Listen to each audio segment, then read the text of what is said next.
Será que a gente tem ideia de verdade o que o açúcar em alta quantidade na corrente sanguínea pode trazer de prejuízo para a nossa saúde? Neste vídeo você vai saber quais são os problemas que o açúcar traz a curto prazo no nosso corpo e na deterioração da nossa saúde. Assista até o final, você não vai encontrar um vídeo tão completo assim em outro lugar. Se você ainda não me conhece, eu sou o Dr. Pascoal Figueiredo e aqui eu trago informações relevantes sobre diabetes e obesidade e como você pode intervir nessas condições através de estilo de vida. Vamos ao conteúdo? Você sente muita fome o tempo todo? Não se preocupe, você não é a única pessoa. O fato é que muitos de nós sentimos fome de novo pouco tempo depois que a gente fez a refeição. E isso acontece por causa da glicose alta. Se você comparar duas refeições com a mesma quantidade de calorias, sendo que uma delas vai te provocar menos açúcar no sangue, essa refeição, ela vai ter uma saciedade mais duradoura. Você vai ficar satisfeito por mais tempo. Segundo, a fome constante também é um sintoma de insulina elevada. Quando a gente tem muita insulina no corpo, isso devido a anos e anos de picos de glicemia, isso acaba provocando uma confusão hormonal. Como que isso acontece? A leptina, que é o hormônio que diz pra gente, estou satisfeito, ela acaba tendo o sinal dela bloqueado pela insulina. E a grelina, que é o hormônio que avisa que a gente está com fome, tem o seu potencial intensificado. Então, mesmo eu acumulando energia, eu engordando e eu tendo muita energia disponível, muito tecido gorduroso no meu corpo, ainda assim eu vou sentir a necessidade de que eu preciso comer mais. O meu corpo vai me avisar que eu estou com fome o tempo todo. Então, esse ciclo acaba acontecendo. Eu fico com mais fome, eu como mais, eu provoco mais glicose, aumento mais a insulina e eu acabo tendo mais fome. Percebe que isso é um ciclo vicioso, injusto e infeliz?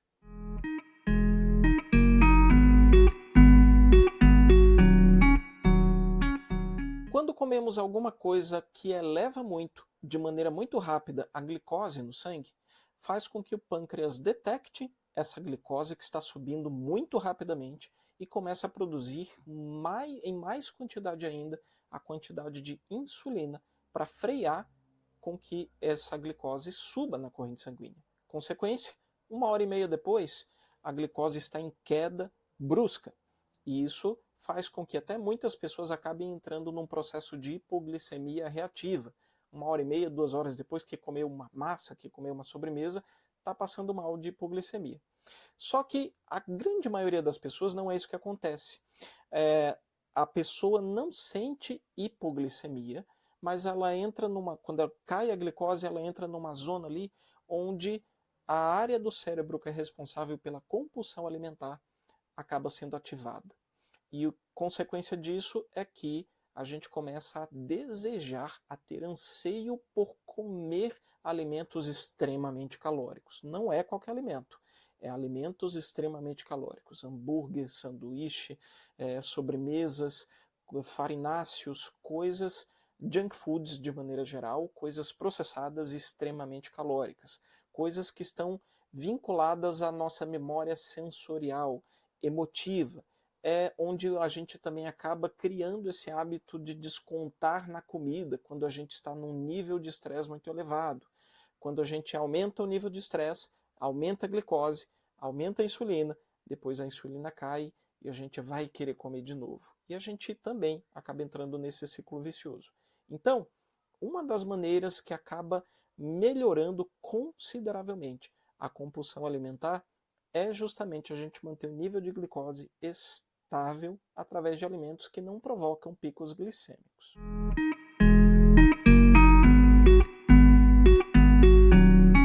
Boa parte dos meus pacientes, quando chegam até mim, muitas vezes a queixa inicial é fadiga, cansaço. O dia nem terminou e eu já estou indisposto, com uma falta de disposição para o trabalho, para a realização das coisas do cotidiano, uma indisposição física e mental.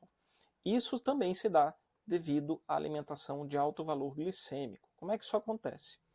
Quem fornece energia para a gente, quem converte a glicose em energia, é uma organela que se chama mitocôndria, que está presente em todas as células do nosso corpo.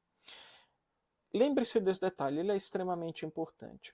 O fato é que, imaginamos que a mitocôndria ela é como se fosse um forno de um trem a vapor, onde cabe 5 toras de madeira.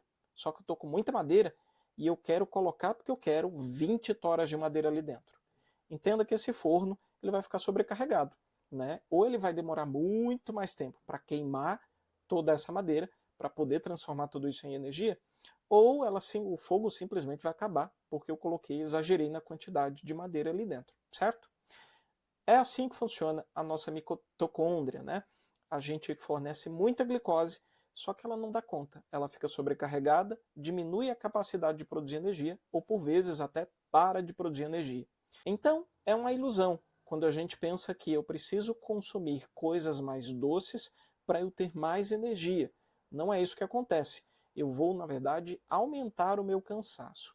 Essa falsa sensação de que eu estou com mais energia é porque quando a gente consome coisas doces, é produzido mais dopamina no nosso cérebro, como é o caso do famoso chocolate. Só que isso não nos traz energia, vai deixar cada vez mais cansado, porque a mitocôndria vai ficar mais sobrecarregada.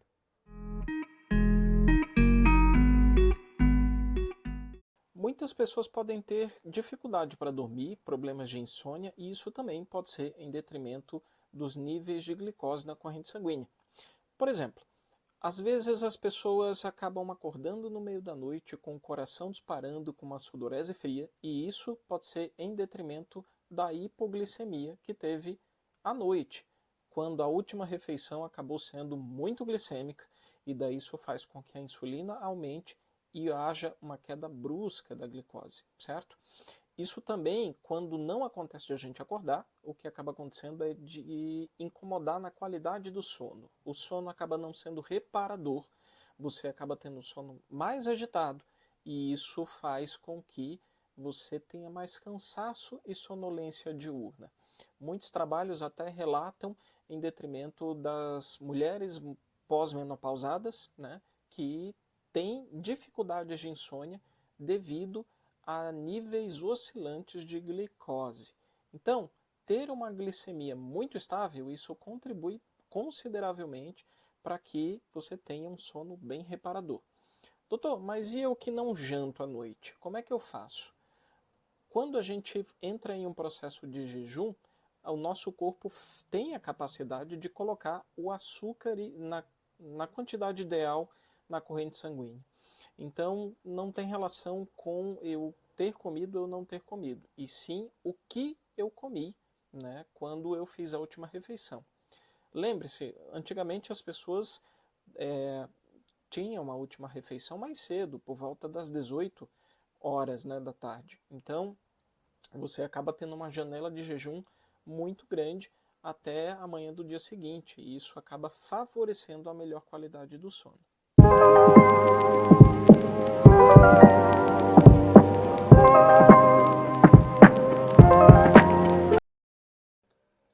Outra coisa que acaba acontecendo é com relação à nossa imunidade. Quando nós temos vários picos de glicose na corrente sanguínea, aumenta o estresse oxidativo, aumenta o nível inflamatório. E isso é a melhor maneira, a maneira mais eficiente de você deteriorar a sua imunidade. Consequência, temos mais resfriado mais frequentemente ao longo dos anos. A gente fica mais suscetível a novas infecções.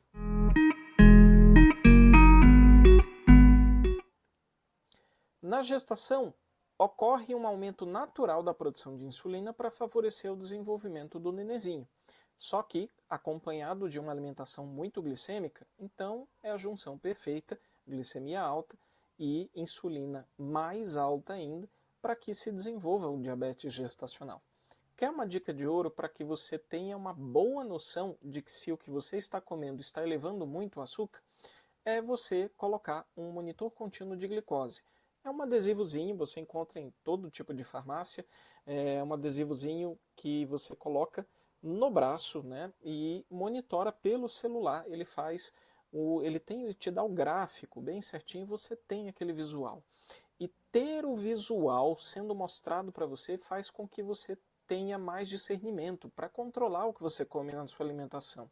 Por vezes, o que você comeu já na parte do salgado elevou muito o açúcar na corrente sanguínea e você ainda iria para a sobremesa e acaba evitando porque você viu ali que ali já teve um impacto glicêmico muito elevado. Inclusive, você acaba cuidando mais nas refeições seguintes.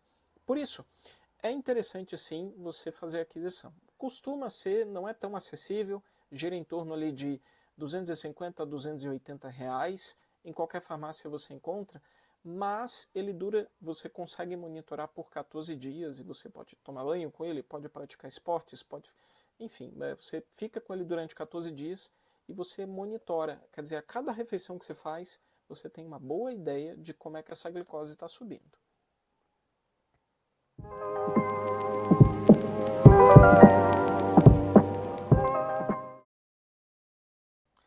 Diferente do diabetes do tipo 2, onde a base do problema é a resistência insulínica, quer dizer, o meu corpo produz insulina, mas ele não está fazendo o efeito desejado. O meu corpo está rejeitando a ação da insulina.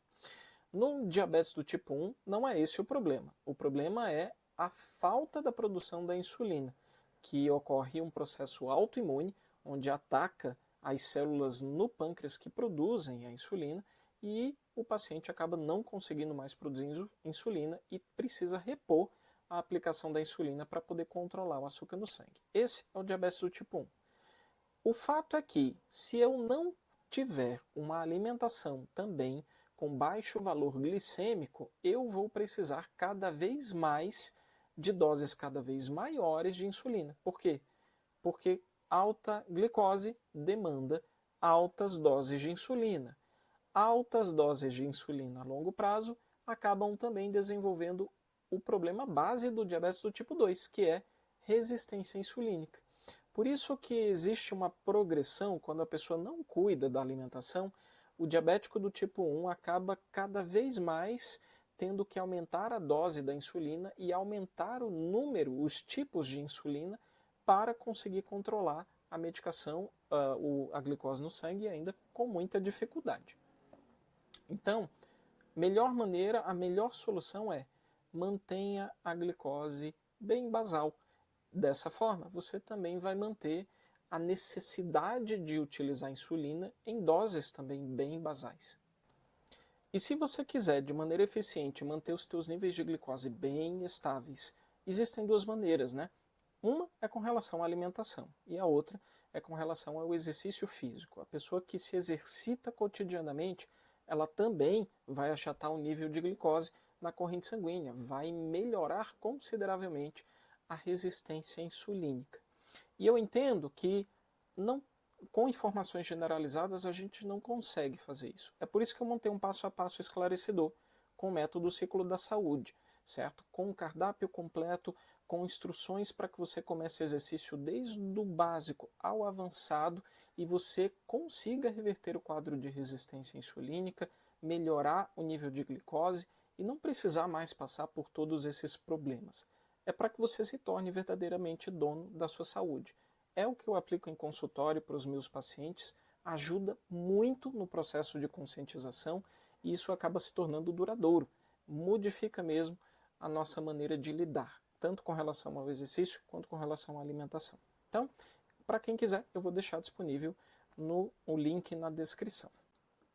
Até aqui, nós vimos que a glicose impacta negativamente, mesmo a curto prazo, de maneira proeminente na nossa saúde. A gente viu o quanto que influencia na nossa fome, o quanto que pode desenvolver compulsão alimentar, o quanto que pode deixar a gente cansado, causando fadiga crônica, ao contrário do que a gente pensava, do que foi propagandeado para a gente gente tem que consumir coisas com açúcar para poder obter energia, e não é o caso. A gente viu também o quanto que influencia negativamente no nosso sono, a gente também viu o quanto que pode deixar a nossa imunidade fragilizada e ter resfriados mais frequentes. A gente também viu o quanto que pode influenciar na má gestão do diabetes do tipo gestacional e também do diabetes do tipo 1. Existem outras coisas também, como problemas de memória, dentre vários outros aspectos. Mas aqui é o que, a curto prazo, acaba gerando. Se você gostou desse vídeo, então comente aqui embaixo qual foi a coisa que você se identificou, se isso está acontecendo com você, e se você gostaria de um vídeo com os impactos a longo prazo, eu também posso fazer. É só você pedir aqui nos comentários, que daí eu vou fazer com bastante carinho para vocês. Ok? Então, eu fico por aqui. Não esquece de se inscrever no canal se você ainda não é inscrito e compartilhe essa informação. Dê o like aqui no vídeo para que a plataforma entenda que esse conteúdo é relevante e assim pode entregar para mais pessoas. Até mais!